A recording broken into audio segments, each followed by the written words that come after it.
Meu Deus, cadê meu olho? Continuando aqui, meus irmãos, a nossa aula, Introdução ao Novo Testamento 1, sexta aula, a última parte. Vamos lá, continuando aqui, nós estamos falando sobre os manuscritos bíblicos do Novo Testamento. Deixa eu compartilhar para vocês aqui mais um pouco dos nossos materiais. Olha lá. Etapas da crítica textual. Né, aqui, vamos lá. Crítica textual primeiro. Leia para nós, pastor Johnny, por gentileza.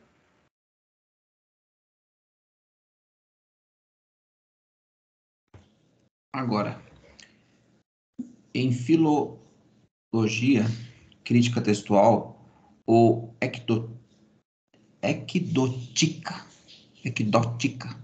do grego ekdotos, edito, é a arte cuja finalidade é a de aproximar o texto tanto quanto possível de sua forma originária, isto é, da forma pretendida pelo autor. É isso daqui que eu estava falando, vamos dar essa ideia. Se eu tenho um pano de fundo helênico, na hora que eu vou tentar fazer essa ponte do grego, eu vou para o grego helênico, eu vou para o grego clássico. E todas as palavras do grego clássico com o grego koiné, naturalmente, nem todas têm uma correspondência igual, porque vocês têm que lembrar que uma coisa é a língua do povo e outra coisa é a língua dos eruditos, é a língua dos grandes pensadores, dos filósofos. Então, é muito interessante que a gente tem essa dimensão de que quando peguemos essa palavra e façamos essa correspondência, a gente jamais se esqueça de que a mentalidade de todos aqueles irmãos que escreveram o texto sagrado era uma mentalidade hebraica, era uma mentalidade oriental, não era uma mentalidade ocidental, tá bom? Sim, então, é claro. Continuando, pastor. A crítica textual possui duas áreas de estudo principais: baixa crítica ou crítica documental. Estuda os textos antigos e a sua preservação ou corrupção ao longo do tempo, visando reconstruí-los com base na documentação disponível, enquanto a alta crítica tem como foco não só a recuperação do texto em si, mas também outros aspectos, tais como a autoria e o contexto da obra. Então, a alta crítica, que geralmente acaba sendo a pedra no nosso sapato. Irmãos, vamos ter que conviver com eles, faz parte. Pastor, mas são os gadarenos. Tá bom, meu irmão, vamos ter que lutar. Meu irmão, vem cá. E eu orientava um obreiro, né? Ele falava assim, pastor, não estou aguentando mais, pastor. Pode me tirar daqui, pode me tirar dali, porque está difícil demais esses obreiros. Eu falei assim, filho, guarda isso no seu coração. Isso é uma guerra espiritual. Por que é uma guerra espiritual? Porque tem vezes que o diabo se levanta contra nós, jogando seus tridentes, jogando as suas setas, mas em muitos momentos ele vai usar irmãos fracos para nos desanimar, parentes para nos perturbar, situações da vida para tentar colocar em nós desânimo. E não deixa de ser uma seta do diabo por meio daquela situação, ou quem sabe por meio daquela pessoa limitada. E aí, a palavra de consolo é: Moisés ficou 40 anos dando glória a Deus ao lado de Josué e Arão, e o povo tudo era de dura serviço. Tem vezes, irmãos, que a gente não pastoreia ou não cuida como a gente deseja, como Deus quer. Pode ver que isso a gente vai enfrentar na família, entre os nossos entes queridos, e no ministério, e na vida. E, inclusive, na política. Faz parte, irmãos.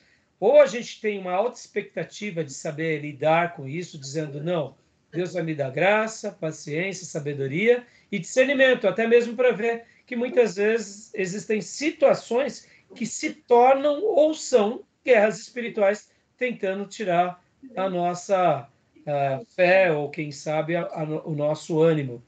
Né? E a escola de alta crítica, irmãos, é a nossa pedra no sapato, que Deus deixou para a gente poder aprender. A baixa crítica, ou crítica documental, pode ver que eles já têm uma outra proposta. Ver a questão dos textos preservados ou corrompidos, reconstruir. Ou seja, dá para ver que aqui a proposta deles é mais a descoberta ou manutenção daquele documento.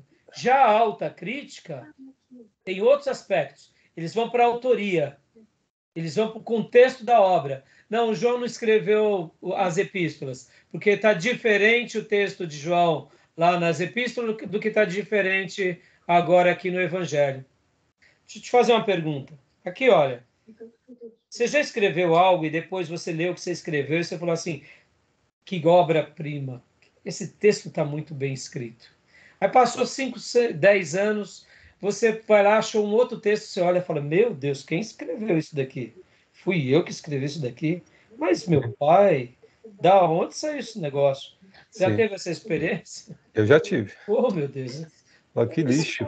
Mas, meu Deus, que obra é Eu essa? não preciso esperar 10 anos, não, viu? No menos. Menos, né? Menos. É menos. Agora, é óbvio que quem terá pouca dificuldade sobre essas questões são as pessoas que desde sempre receberam o dom de escrever. Irmãos, É como uma quando nós fotografia, né? pegamos... Hã? É como uma fotografia antiga. Você olha para trás, nossa, quem sou eu ali? Quem sou 20 eu, anos né? atrás. Então, o que acontece, irmãos? Geralmente, dentro das gramáticas, ou dos gramáticos, ou daqueles que foram chamados para desenvolver essa habilidade, vai ter pouca variação, vai ter superação, melhora, aprimoramento. Na grande maioria das pessoas comuns, que eu diria que não são aquelas que escrevem o tempo todo, essas variações vão acontecer com mais frequência. Por quê, irmãos? Faz parte. Você pega, por exemplo, pessoas que gostam de matemática, de lógica, quando essas pessoas vão ir para a área da escrita, elas sofrem. Assim como os nossos irmãos linguistas têm o terror dos números. Ora, é por isso que eles são menos competentes? Não, são áreas de atuação, irmão. Cada um no seu quadrado, né, meus irmãos? Então, a escola da alta crítica, irmãos, eles fazem uma desconstrução. Olha, é medonha, viu, irmãos? É medonha. Tá bom? Etapas da crítica textual. Pode ler, Pastor Johnny. Continua para nós. Vamos lá. Ecletismo. Método científico ou filosófico que busca a conciliação de teorias distintas. Posso seguir? Pode seguir. Estemática, registro, classificação e interpretação das variantes dos testemunhos da tradição, com vista a definirem-se as relações hierárquicas, descendentes, ascendentes ou colaterais entre eles, e a reconstruir-se o processo de transmissão culmina no estema. Correções de copistas, cladística, do grego ramo, que é a classificação hierárquica das espécies, baseada na ascendência evolutiva, método oriundo da biologia, têm sido adicionadas visando melhor estabelecer o relacionamento entre os manuscritos. Irmãos, percebam que há uma escola, há pessoas que se inclinam para essas áreas. E aqui a gente está passando isso porque isso é uma parte importante. Estou fazendo questão de dar essa matéria e ler esses slides para, quem sabe, despertar o coração de alguns irmãos com relação a essas áreas, que são áreas difíceis, complicadas, mas que são áreas maravilhosas, entendeu? E aqui, irmãos, ó, confiabilidade textual do Novo Testamento. Ah, isso daqui é maravilhoso, meus irmãos. Tira um print disso daqui, coloca no histórico de fotos. Isso é magnífico, magnífico. Olha lá, autor, Lucrécio, Plínio, Platão, Demóstenes, Heródoto, Suetônio, Tucídides, Eurípides, Aristófanes, César, Tito Livio, Tácito, Aristóteles, Sófocles, Homero e o Novo Testamento. Olha só, vários autores, poderíamos ter uma lista maior. Data em que foi escrito. Vamos lá. Vamos pegar aqui alguns exemplos. Lucrécio, 55 a.C. Cópia mais antiga. A cópia mais antiga, não tenho aqui uma data. Tempo entre o original e a cópia. 1.100 anos. Quantidade de cópias, 2 cópias. Ó, vamos pegar aqui Plínio. 61 a 113 depois de Cristo. Cópias mais antigas, ano 850 depois de Cristo. Tempo entre o original e a cópia, 750 anos. Quantas cópias temos? 7. Vamos pegar alguém mais conhecido, Demóstenes, que esse daqui é conhecido como pai da oratória, se não me falha a memória. Filósofo. 400, se não me falha a memória, era ele que treinava nas cavernas com pedras nas bocas, irmãos. Se não me falha a memória, é isso, Júnior? Não me recordo. O que ele fazia? Ele falava as palavras com pedras nas bocas diante de uma cachoeira para ver se o som da sua voz e das suas pronúncias eram compreendidas por ele mesmo quando ele falava. Sabe falar com a comida na boca, irmãos? Põe pedra, entendeu? O camarada, e dizem, se não me falha a memória, é ele, tá? É o pai da oratória, se eu não me engano. Por que pai da oratória? Irmão, depois dessa prova aqui, vai aprender a falar, né? E aí, quando você vai se expressar, né, diante de todos, por essas experiências, sabendo enfrentar os ruídos, superando as suas dicções mais falhas, olha só que coisa fantástica. Você abraça as pessoas, né?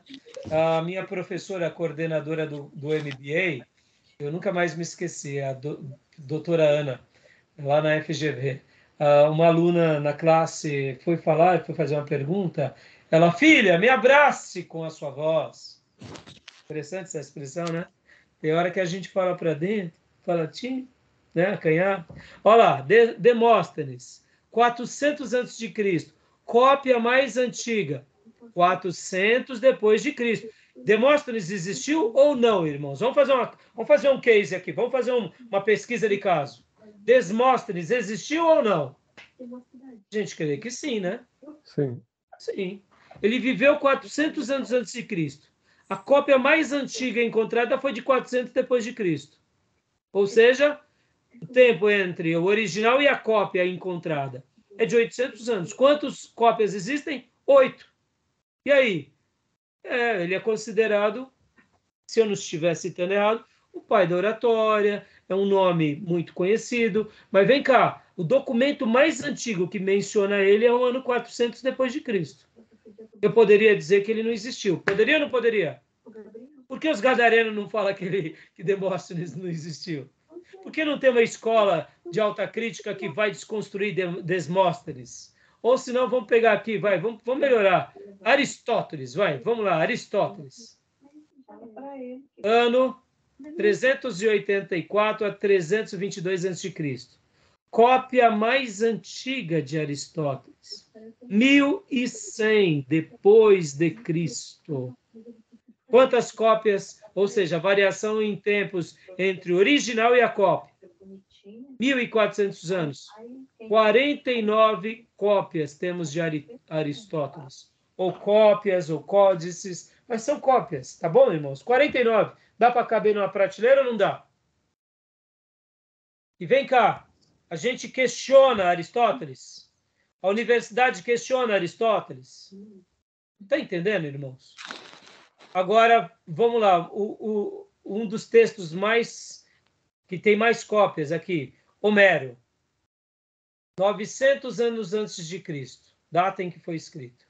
Cópia mais antiga de Homero. 400 antes de Cristo, ou seja, 500 anos depois dele, né? Tá vendo? Sei. Quantas cópias? 643. Precisão textual, 95%.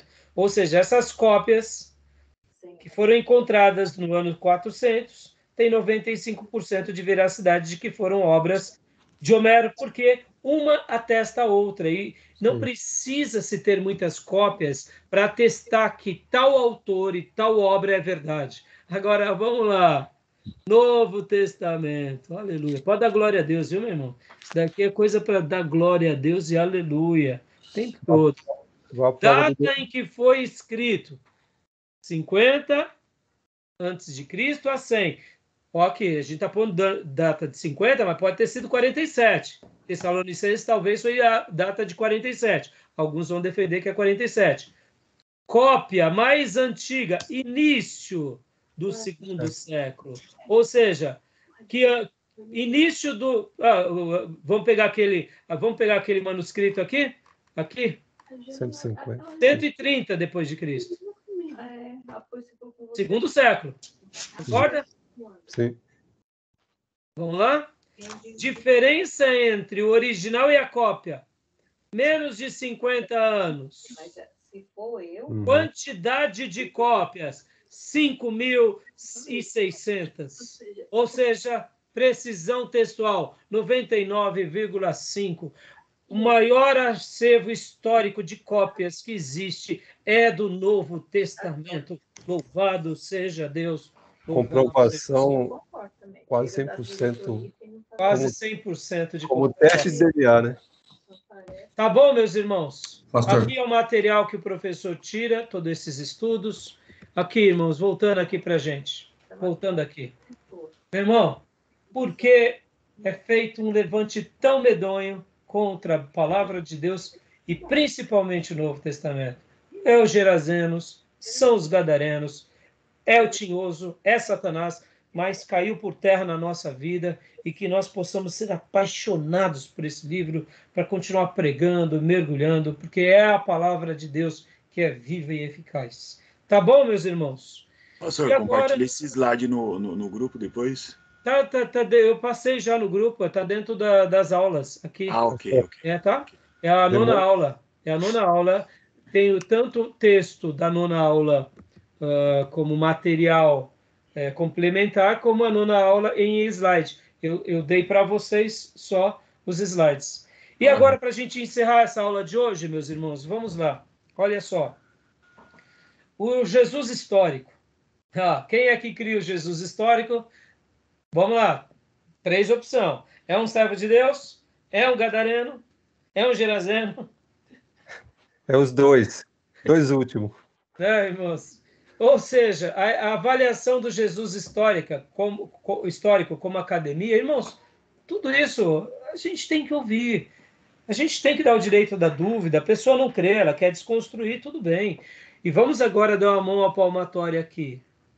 Em nome da religião, muitas pessoas fizeram atrocidade? Fizeram. Em nome da religião, muitas pessoas tentaram reconstruir a história? Tentaram. Em nome da religião, muitas pessoas realmente fizeram com que a religião se tornasse o ópio do povo? É fato. Agora, não é o fato disso ter acontecido que você invalida outras coisas. A religião trouxe contribuição também, né? Exatamente. É para a educação. Um grande sociólogo chamado Emile Durkheim, ele vai falar que a religião, na história da sociedade humana, ela é a amálgama, ela é o cimento que une e constrói a sociedade. Agora, tem religiões ruins? Tem. Dentro das religiões boas, tem as suas facções ruins? Tem, irmão. Por quê?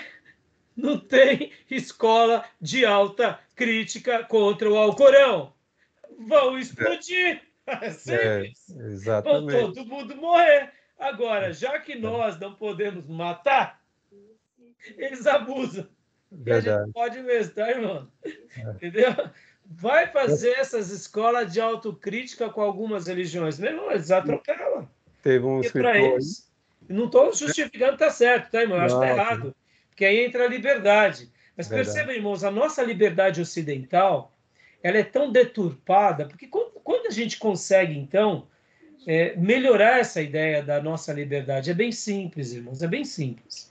É ensinar as pessoas a pensar, é respeitar a opinião das pessoas e pôr limites éticos e morais. E deixe as pessoas ser livres. Liberdade de expressão, né? De A opinião. gente tem que ter, irmãos, isso daqui. E guardem isso, irmãos. O que nós estamos vendo, por exemplo, agora no nosso país, tentando regulamentar tudo. Irmão, não se preocupe não, viu? Isso tudo vai cair por terra, viu? Isso tudo vai cair por terra. Os dias em que o anticristo vai se levantar sobre a terra, ele não vai ser um anticristo déspota. Vai ser um anticristo querido e admirado. E odiado, é óbvio, por aqueles que não querem segui-lo. Carismático. O mundo será um mundo religioso, não sobre opressão, mas sobre liberdade. Guardem isso. A democratização no mundo é um fator irreversível. Isso eu não estou dizendo que eu aprendi, não. Eu aprendi ali, eu tenho até um livro muito interessante, que é do Warren Bennis. Warren Bennis foi o professor de Harvard, um dos maiores líderes do século passado, que na década de 60 ele falava que o mundo iria ter um viés democrático. Década de 60, o que estava acontecendo no mundo? Guerra Fria. Caiu a muralha de Berlim, socialismo. Irmão, não tem jeito de você impedir. Aqui, irmãos, ó, a internet, o celular, o mundo é democrático. O Brasil está sendo estudado no mundo, sabia disso? Desde a eleição de Bolsonaro. Perceba, irmãos, como que você vai fazer? Não estou fazendo uma defesa e nem uma crítica, eu estou falando do momento, tá? Como que você vai estudar essa revolução tecnológica no mundo sem que ela aconteça em tempo real? Ela tem que acontecer. E o mundo e as faculdades de tecnologia estão estudando o fenômeno tecnologia no Brasil, porque um camarada que era capitão ganhou uma presidência por meio das redes sociais. Foi fato. Porque hoje tem esse viés tentando regular? Não vai conseguir, gente. Esquece. A China, por exemplo, que ainda tem uma ditadura, ela é uma autocracia, ela consegue segurar até certo ponto. Ela não vai conseguir segurar para sempre. Por quê? É que nem o conhecimento. Conhecimento, depois que você atinge, você não desatinge. O que você aprende não se apaga. O que você aprende só se potencializa pro resto da vida. Por isso que conhecer e saber e desbravar novas coisas, você não tem como retroceder. A não ser, irmãos, que caísse um meteoro no planeta, o nosso planeta ficasse, sabe, sem luz, sobrevivesse poucas pessoas e o mundo reconstruísse tudo novo. Aí é outra história. É o apocalipse zumbi, tá entendendo? Aí já é outra... Aí é outra demanda, aí todo mundo iria ver a história, o que é aquilo, ia ter uma nova reconstrução, como acontece nos filmes. Fora disso, irmãos, não tem. É como, por exemplo, irmão, a gente não vai andar de jegue. Você anda de jegue? Quem já andou de jegue aqui? Eu acho que eu. Deixa eu pegar aqui uma foto. Ai. Ai, quando era pequeno, lá no Nordeste. Que chique, hein? As fotos lá no carrinho de... Olha, lá no Nordeste. Mas não era um jegue. Você sabia que no começo dessa questão de comércio, houve empresários no nosso país que viram que os jegues eram uma grande instrumentalidade de transporte. Aí eles investiram milhões na época, né? Nos jegues. Aí veio o quê? O período dos automóveis. E aí o que aconteceu? Quebrou essa indústria do jegue. Ou melhor, né? Quem utilizava como transporte. Depois que você conhece carro, depois que você não volta para trás, irmãos. Você pode até voltar como hobby. Você não volta para trás. Você não tem como regredir. Depois que você tem a arma de fogo, você não vai querer flecha. Você não vai querer espada. Está entendendo o que eu quero dizer? A gente não vai, a não ser por uma necessidade. Mas por que eu estou te falando tudo isso? Voltando aqui para a gente concluir o assunto do Jesus histórico. O assunto do Jesus histórico, a nossa querida professora Márcia, ela trabalhou muito bem, e ela faz várias citações, eu espero que todos vocês tenham assistido, era valendo nota até a data de hoje, para eu saber, inclusive, quem todos assistiram, Jesus histórico? Assisti. Poxa, parabéns, então todos assistiram, então todos vão ganhar um ponto. Então, joia. Eu achei que ela faz várias citações, pesquisem mais sobre o caso. Mas, na realidade, o que é esse assunto? É uma construção da possibilidade de que Jesus não foi aquilo que de fato ele foi. De que Jesus foi, ou seja, uma pessoa humana ou não divina.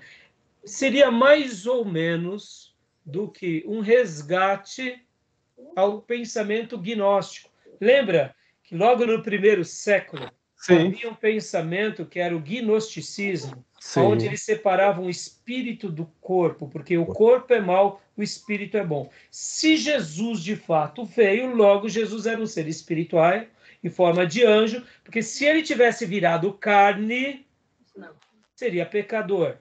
Então, o gnosticismo, aí a gente tem as cartas de Paulo e principalmente João destruindo o gnosticismo. Por Combate, né? isso que João vai falar que todo espírito que não confessa que Jesus Cristo veio em carne não é de Deus. Ali ele está fazendo uma citação ao gnosticismo. E não necessariamente ao exorcismo de demônio.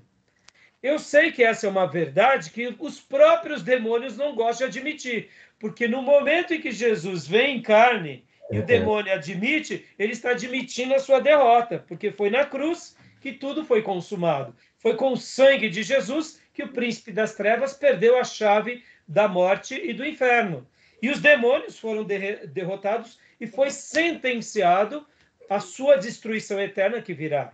Então, mesmo que seja uma verdade espirituosa, ali o que João está dizendo não é só espirituoso. Se alguém que segue a Deus está dizendo que Jesus não veio em carne, não é de Deus, porque Jesus veio em carne. E ele estava ratificando essa verdade. Então, o Jesus histórico vai passar, segundo a professora Márcia, por 2 estágios. Um momento em que ele é debatido e questionado até antes da Primeira e Segunda Guerra Mundial, e depois da Primeira e Segunda Guerra Mundial, onde eles vão trazer de novo essa tona, dando aqui alguns viés, eu diria, um pouquinho mais adocicado. Mas mesmo assim, irmão, tenha o pé na cozinha dos gadarenos. Tá entendendo? Se trata de 3 buscas, ela fala, né? 3 buscas. A primeira busca é o período da ingenuidade. Aí vem a segunda busca, que varia na questão do tempo, e no terceira busca, que eles dizem que é a terceira busca, ela diz que é a parte intermediária que ela considera como a terceira, que é nos anos 53, 1953. Entendeu?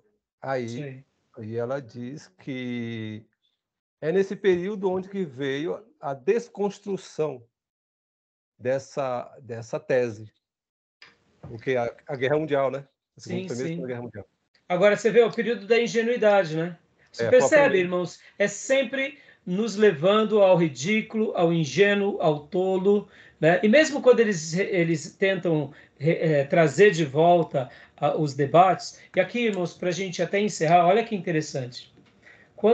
Se vocês fizerem o bacharel, né, concluírem a grade do médio, só lembrando que o nosso médio é médio bacharel, quem para nos 3 anos recebe o diploma de médio.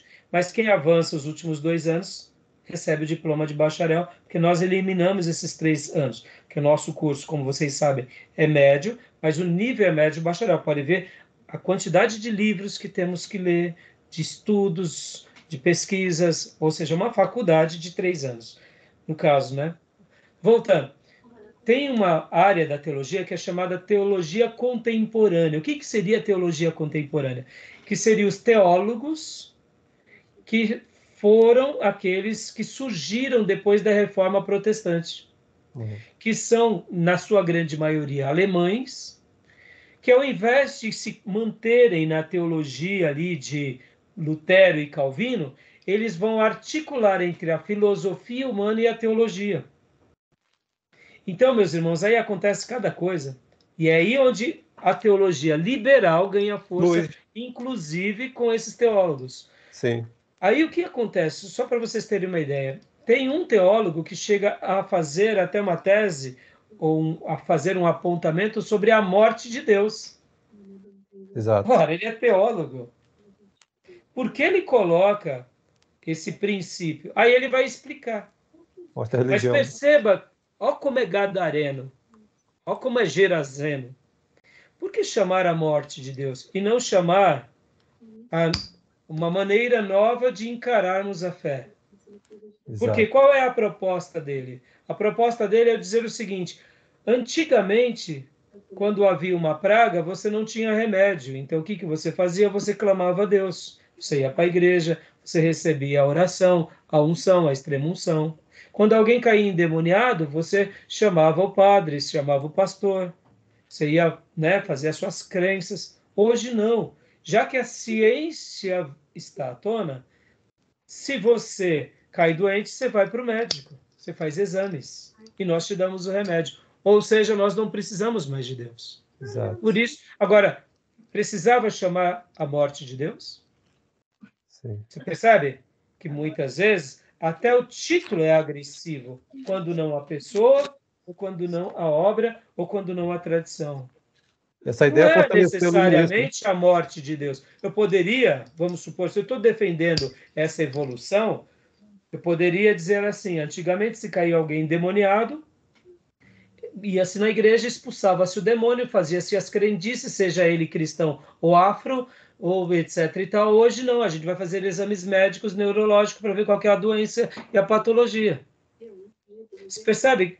Então, irmãos, hoje, graças a Deus, nós, até mesmo como cristãos contemporâneos, nós não estamos mais nesse período. Esse período dos ismos é o período da modernidade. Sim. Nós estamos na pós-modernidade. Por que a pós-modernidade? Muitas das coisas já não se constrói mais, ou seja, você não precisa mais explicar para saber que é.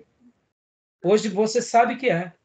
Deus existe, você sabe que é. Por exemplo, no começo da modernidade, quando se estudava a questão dos astros, falava, tá vendo? Olha aqui, ó. É assim. Hoje que a gente tem, né, o telescópio, os telescópios Hubble, agora o James Webb, mapeando de novo o universo. Irmãos, as pessoas falam assim, é impossível não existir Deus. Porque o planeta Terra, esse pontinho aqui nessa galáxia, e não tem como não existir Deus. A gente está aqui sendo um ser inteligente. Existem milhares de planetas, de galáxias, e até hoje não tem ninguém, né, que pode dizer como que a gente chegou aqui. Ou seja, será que não há um ser inteligente que rege todas as coisas? Por isso que muitos cientistas têm se enveredado, inclusive, para crer em Deus, porque quanto mais eles estudam, mais eles acreditam na possibilidade. Então, os assuntos sobre Jesus histórico eu queria ter debatido um pouco mais, mas fica como aula dada pelo vídeo da nossa irmã, tá bom, meus irmãos? Tudo bem? Alguma dúvida? Algum questionamento? Alguma Só um acréscimo aí, né, que essa ideia filosófica ela reacendeu a própria Revolução Francesa e o Iluminismo, né? Voltaire, Jean-Jacques Rousseau e muitos filósofos dessa época, né? Sim.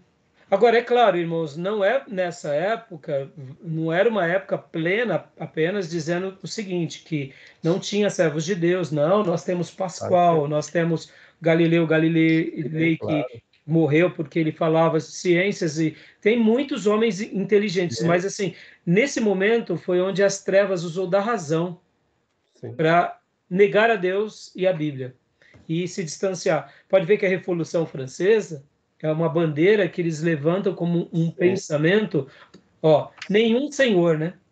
Sim. Nenhum senhor como rei, como estadista ou como Deus. Sim. E aí onde nasce a Revolução Francesa, que é, eu diria, o grande marco do humanismo, a grande bandeira.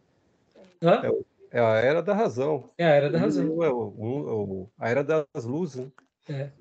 E, então, meus irmãos, mas olha, vamos pegar na arte, até mesmo na música clássica, muitas dessas obras clássicas que é admirada eram irmãos nossos, tementes a Deus.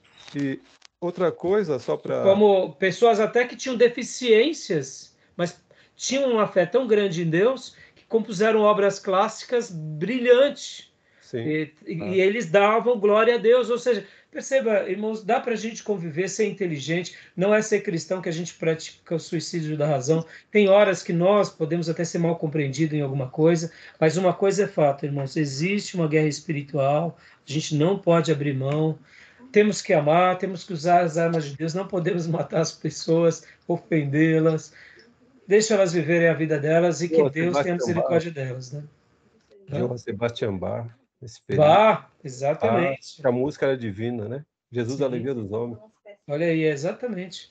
Tá bom, meus irmãos. Então, é isso. E eu acho que está dado aqui. A partir da semana que vem, a gente vai agora entrar nos evangelhos. Eu pensei que hoje a gente já ia entrar.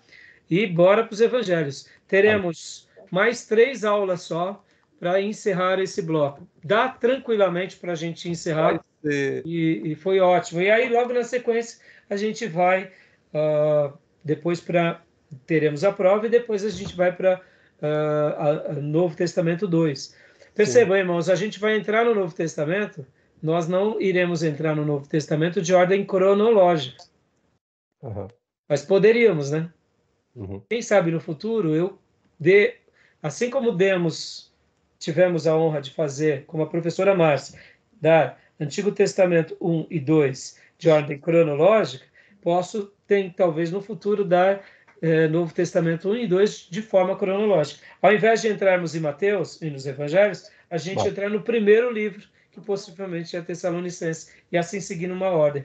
Como tudo é muito difícil de sabermos as datações, e vocês... e outra coisa, é interessante essa questão, tanto da escola liberal. Irmãos, a escola de alta crítica, o pessoal do Jesus histórico, irmãos, eles tentam desconstruir tudo. As datas é algo absurdo. Eles colocam que não foi João que escreveu, que o ano é 300 depois de Cristo. Sabe assim, é uma coisa assim que você vê que é uma luta mesmo.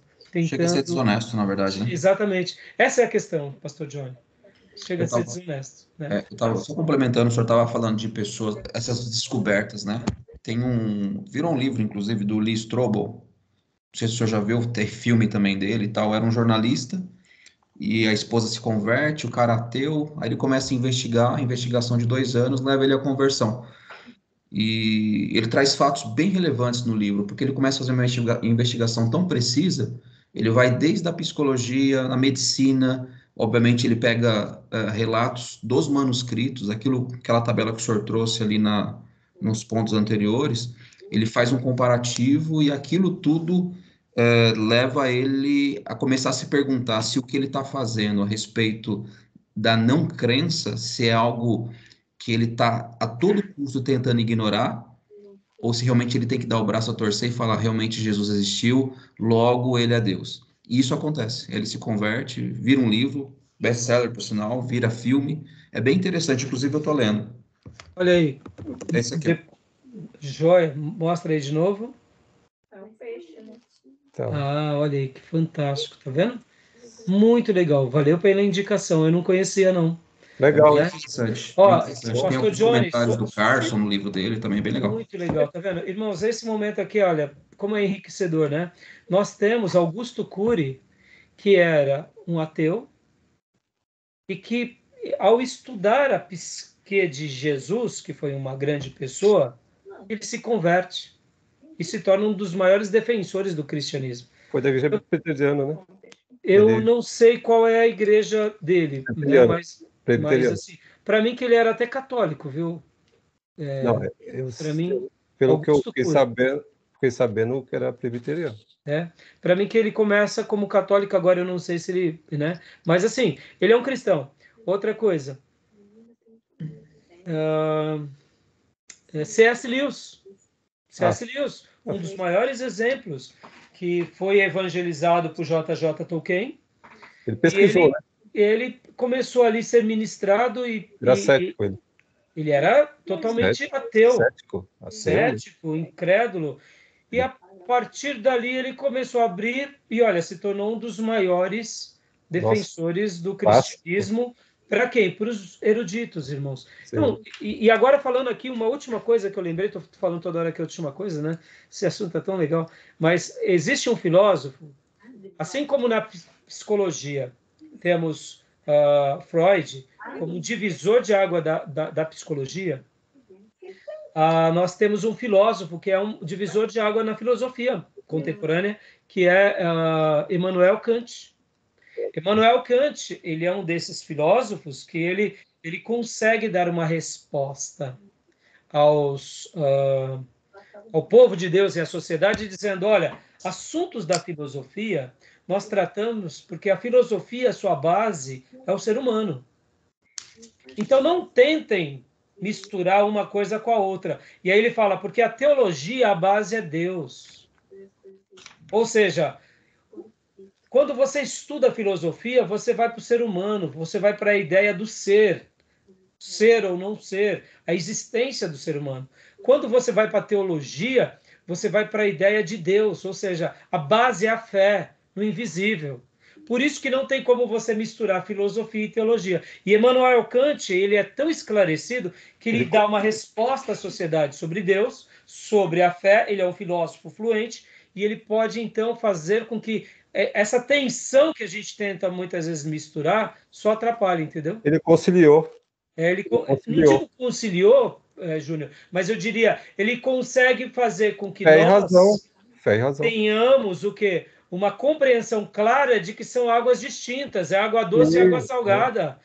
E que quando elas podem até se misturar em algum momento, mas as suas origens são adversas. Claro. E por serem adversas, não tem como, por exemplo, a gente seguir a Jesus de forma racional, as Escrituras de forma racional, porque é um livro baseado em fé. Então, essa resposta, por isso que Immanuel Kant, ele é um grande filósofo e teólogo muito considerado também. Tá bom, meus irmãos? Então, dentro desse campo, para a gente refutar, né, os liberais, a escola da alta crítica, aqueles que são defensores de um Jesus histórico, que talvez você esteja dizendo, pastor, Jesus histórico, ele não foi histórico? Foi, mas a questão a discussão é outra. Até o nome parece ser bonito. Porque se você analisar, até nos filmes, aqueles filmes de Hollywood, colocava Jesus como um hippie, né? Cantando, ali mostrando claramente o Jesus histórico, o revolucionário. Seria uma leitura pagã e liberal do Jesus histórico, exatamente. Né? Então, irmãos, para a gente saber que essa ideia do Jesus histórico é uma discussão acadêmica, tentando desconstruir diretamente ou indiretamente Jesus como Filho de Deus e o Evangelho que ele nos deixou, tá bom? Lembrando que Jesus é 100% Deus, é 100% homem, é o nosso Salvador, e essa é a palavra de Deus. Pastor, amém? Posso só finalizar aqui com uma Claro. coisa? O senhor falou de Kant, né? Tem uma frase dele, inclusive grifei no texto aqui de um livro. Ele diz o seguinte: fazem bem em basear a sua paz e piedade nos evangelhos. Isso Kant falando. Porque somente neles está a fonte das verdades profundas e espirituais, depois de a razão haver explorado em vão todas as possibilidades. Alguém já disse, pastor, que se os cientistas crescem em Deus, eles abririam a possibilidade para mais descobertas, porque crer em Deus é um privilégio e é um exercício espirituoso que só quem crê nele vive. Porque o pensamento metafísico, ou seja, o mundo das ideias, é uma realidade para todos, mas o mundo espiritual é só para quem crê. Amém. Né? Então, somos abençoados. Como eu preguei domingo, somos privilegiados por crermos em Deus, por termos Ele como nosso tudo, o amado da nossa alma, e termos a Bíblia como a palavra dele. Tá bom, meus irmãos? Ok. Querendo Deus, quinta-feira estaremos aqui, tá bom? Combinado. Então, boa noite, meus irmãos. Bom descanso. Graça e paz. Graça e paz. Coloca a indicação do livro lá no grupo, por favor. Qual? A indicação do livro do pastor Johnny. Opa, beleza, coloque no grupo e o filme também. Eu mando os dois, o filme e o livro. Fechado. Vai ser necessário fazer o trabalho lá, Dá? do trabalho que você tinha falado? Não, então, eu a princípio, quem fizer eu vou dar um ponto extra, mas eu prefiro que vocês gastem mais tempo nas leituras. Mas qual seria? É ainda aquele? Um dos 4 evangelhos. Ah, tá. Tá bom? Ele falou antes que era o do Ernesto Tonini, né? Isso, o livro, isso, período interbíblico. Né? Irmãos, deixa eu até dar uma melhorada. Quem quiser fazer uma resenha do período interbíblico ou trabalho, porque as leituras estão sendo mais determinantes, baseando-se, inclusive, irmãos, porque foi muita leitura, muito contexto histórico, e pode ver, as aulas elas agregam bastante, as leituras têm muita informação, né? Sim. Poderia fazer do livre? Poderia fazer do Jesus histórico? Olha, Me agradei muito pelo assunto. Poderia, mas eu confesso, Júnior, que eu conheço pouco sobre o assunto. Aham. Então tudo bem, eu vou aprender com o seu material, mas eu não vou ter tempo, por exemplo, para pesquisar muito sobre o assunto. Ok. Não tem Mas muito. pode ser feito, se quiser fazer, não tem Aham. problema, tá bom? Mas assim, eu preferiria que você gastasse tempo mais, talvez em um outro assunto, quem sabe, ah, sobre os períodos babilônicos, medo-persa, grego, sabe? O romano, entendeu? Ok. Tá ok. Mas vamos falar no particular depois, tá bom? Beleza, tá bom. Fechou então, meus irmãos. Uma Fechado. noite abençoada Ok. e até quinta-feira. Beleza. Com as Vamos ser ovelhinhas até amanhã. Bom Tchau, descanso, gente. Graças e paz. paz. Ser preciso no horário, né? Que é bom. Foi ótimo, Começar e terminar. foi ótimo. Valeu. A paz Tchau, para todos tchau. os irmãos aí. Amém. Obrigado. Boa noite.